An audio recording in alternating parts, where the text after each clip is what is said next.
চলমান বিপিএলে ৩৬টি ম্যাচ শেষ হয়ে গেছে। এখন পয়েন্ট টেবিলের দিকে তাকালে সে 4 জায়গা নিতে 5টি দল লড়াই করছে। তবে ঢাকা ক্যাপিটালস রেড স্ট্রাইকার বর্তমানে টুর্নামেন্ট থেকে বাদ পড়েছে।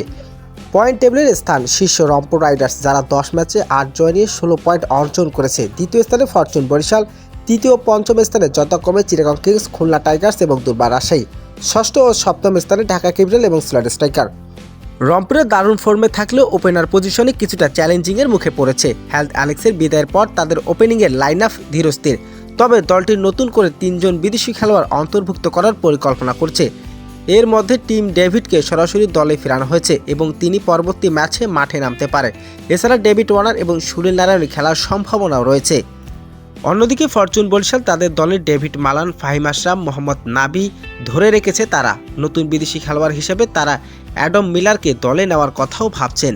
চিটাগং কিংসের এবং নতুন প্লে অফে জায়গা পেলে তারাও বিদেশি খেলোয়াড়দের দলে নেওয়ার সম্ভাবনাও রয়েছে।